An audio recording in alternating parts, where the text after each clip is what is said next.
नमस्कार, मैं हूं आपके साथ पूर्णिमा मिश्रा। हमारे खास प्रोग्राम क्या कहते हैं नरेंद्र मोदी में आज आपको सुनवाएंगे पीएम मोदी का वो ऐतिहासिक भाषण जो उन्होंने 10 जून 2022 को गुजरात के नवसारी में दिया।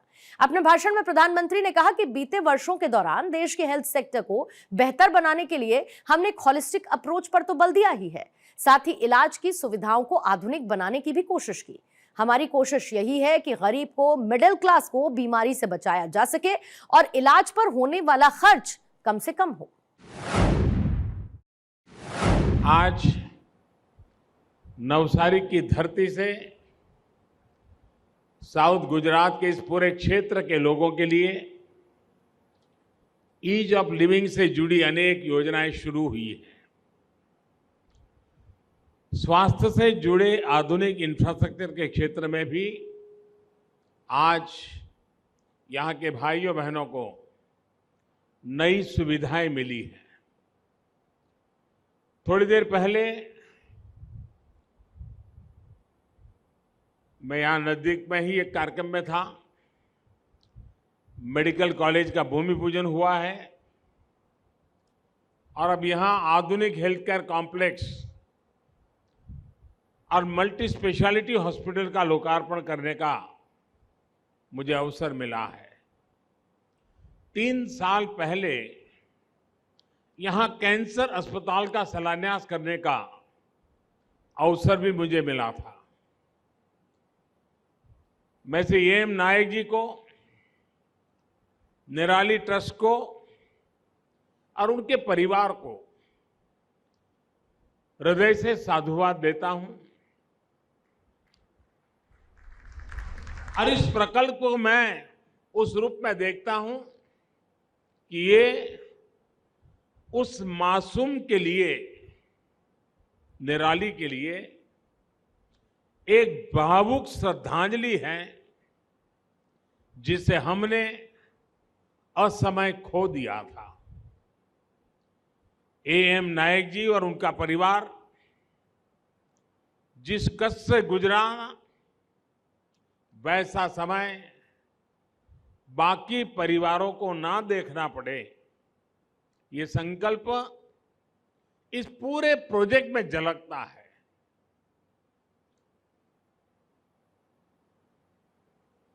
अनिल भाई ने एक प्रकार से पितृ ऋण भी अदा किया है, अपने गांव का भी ऋण अदा किया है और अपनी संतान का भी ऋण अदा किया है। नवसारी सहित आसपास के सभी जिलों के लोगों को इस आधुनिक अस्पताल से बहुत मदद मिलेगी और एक बहुत बड़ी सेवा मैं समझता हूं, ये पूरे देश के लिए इसका एक संदेश है कि हाईवे के बिल्कुल सटी हुई अस्पताल है और हाईवे पर जो एक्सीडेंट होते हैं उसमें फर्स्ट गोल्डन आवर जिंदगी के लिए बहुत गोल्डन पीरियड होता है। ये अस्पताल ऐसे स्थान पर है, हम चाहते नहीं कि लोग ज्यादा आए, हम नहीं चाहते कि एक्सीडेंट हो, लेकिन अगर हुआ तो यहां जिंदगी बचाने की सुविधा भी पास में उपलब्ध है। मैं अस्पताल के सभी डॉक्टरों, मेडिकल स्टाफ को भी अपनी शुभकामनाएं देता हूं। साथियों, गरीब के सशक्तिकरण के लिए, गरीब की चिंता कम करने के लिए स्वास्थ्य सेवाओं को आधुनिक बनाना, सबके लिए सुलभ बनाना उतना ही जरूरी है। बीते 8 साल के दौरान देश के हेल्थ सेक्टर को बेहतर बनाने के लिए हमने एक होलिस्टिक अप्रोच पर बल दिया है। हमने इलाज की सुविधाओं को आधुनिक बनाने का प्रयास तो किया है। बेहतर पोषण, स्वच्छ जीवन शैली, एक प्रकार से प्रिवेंटिव हेल्थ के साथ जुड़े हुए जो बिहेवियरल विषय होते हैं, जो सरकार की प्राथमिक जिम्मेवारियां होती हैं, उन सारे विषयों पर हमने काफी जोर दिया है। कोशिश यही है कि गरीब को, मिडिल क्लास को बीमारी से बचाया जा सके और इलाज पर होने वाला खर्च कम से कम हो। विशेष रूप से बच्चों और माताओं के बेहतर स्वास्थ्य के लिए जो प्रयास हुए हैं, उनके स्पष्ट परिणाम आज हम देख पा रहे हैं। आज गुजरात में हेल्थ इंफ्रास्ट्रक्चर भी बेहतर हुआ है और हेल्थ इंडिकेटर्स भी लगातार बेहतर हो रहे हैं। नीति आयोग के तीसरे सस्टेनेबल डेवलपमेंट गोल के इंडेक्स में गुजरात देश में पहले स्थान पर आया है।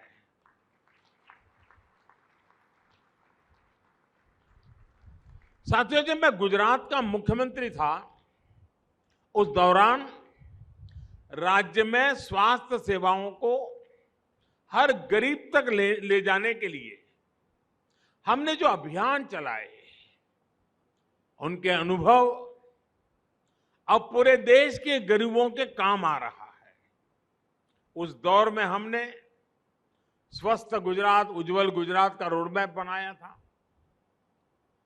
गरीब को गंभीर बीमारी से उस समय 2 लाख रुपए तक मुफ्त इलाज की सुविधा देने वाली मुख्यमंत्री अमृतम योजना, जिसको शॉर्ट फॉर्म में मां योजना के रूप में जाना जाता है, वो उसी का परिणाम थी।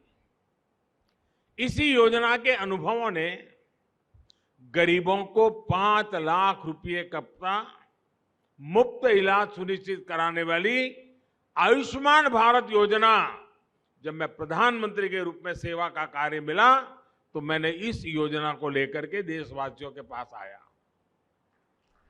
इस योजना के तहत गुजरात के 40 लाख से अधिक गरीब मरीज मुफ्त इलाज की सुविधा ले चुके हैं।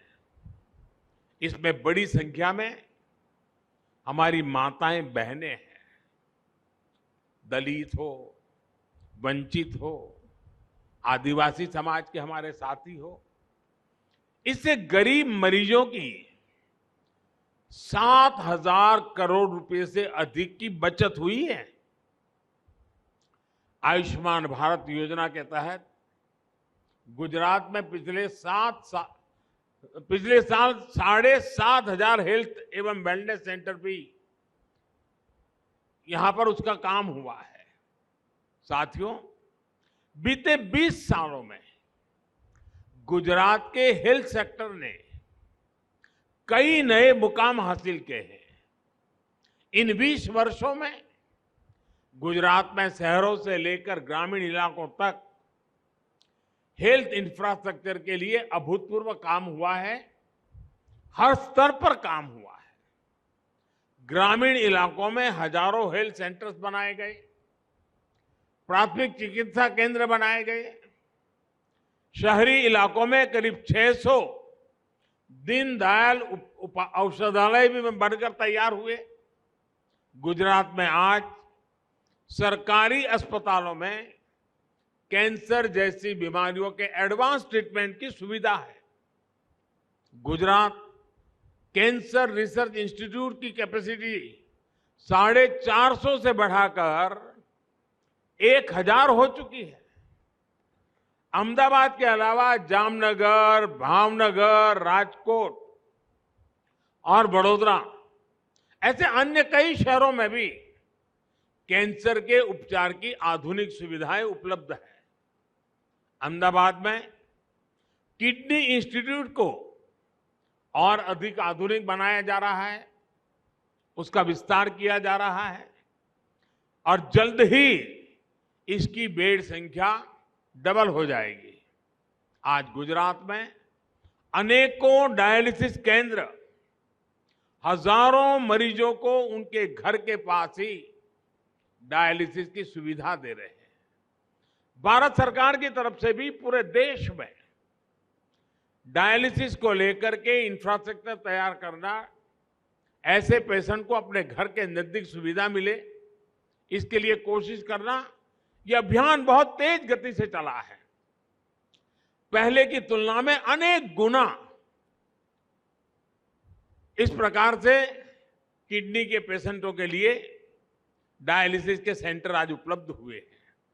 साथियों, गुजरात में अपने सेवाकाल के दौरान हमारी सरकार ने बच्चों और महिलाओं के स्वास्थ्य और पोषण को सर्वोच्च प्राथमिकता दी थी। चिरंजीवी योजना के तहत पब्लिक प्राइवेट भागीदारी सुनिश्चित करके इंस्टीट्यूशनल डिलीवरी, संस्थागत डिलीवरी को हमने एक व्यापक विस्तार दिया और गुजरात में उसके बहुत अच्छे परिणाम मिले। अभी तक इस योजना के तहत 14 लाख गर्भवती महिलाएं इस चिरंजीवी योजना का लाभ ले चुकी हैं।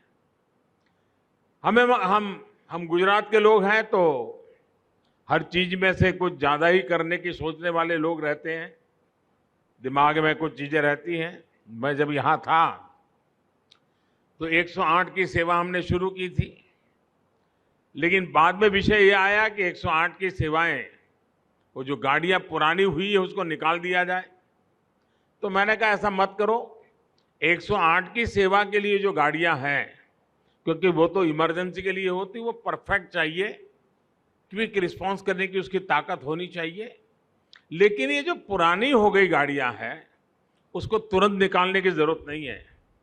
उसको हमने एक नया रूप दे दिया, खिलखिलाहट, और हमने तय किया कि उसकी पूरी डिजाइन बदल दी जाए, उसमें सायरन की आवाज भी बड़ी म्यूजिकल बना दी जाए, और जो माता हॉस्पिटल में डिलीवरी के बाद 3-4 दिन के बाद अपने बच्चे को लेकर के घर जा रही है तो बेचारी को ऑटो रिक्शा ढूंढना, ये सारी मुसीबतें रहती थी। हमने कहा ये जो 108 पुरानी है उसको खिलखिलाहट के लिए बदल दिया जाए, और उस नवजात शिशु को लेकर के जब वो अपने घर जाती है और सायरन उस प्रकार से बजती है तो पूरे मोहल्ले को पता चलता है कि चलिए भाई वो बच्चा अस्पताल से घर आ गया है, पूरा मोहल्ला उसके स्वागत के लिए आ जाता है। तो खिलखिलाहट योजना से हमने ये भी सुनिश्चित किया कि नवजात शिशु के स्वास्थ्य की घर पर भी निगरानी हो। इससे बच्चों और माताओं का जीवन बचाने में, विशेष रूप से आदिवासी परिवारों के घरों में खुशियां लाने में बहुत मदद मिली है। साथियों, गुजरात की चिरंजीवी और खिलखिलाहट की भावना को केंद्र में आने के बाद मिशन इंद्रधनुष और मातृ वंदना योजना के तहत देश भर में विस्तार दिया है। प्रधानमंत्री मातृ वंदना योजना के तहत पिछले साल गुजरात की 3 लाख से अधिक बहनों को कवर किया गया है। इन बहनों के खाते में करोड़ों रुपए सीधे जमा किए गए हैं ताकि वो गर्भावस्था में अपना खान पान ठीक रख सके। मिशन इंद्रधनुष के तहत भी गुजरात में लाखों बच्चों को टीके लगाए जा चुके हैं।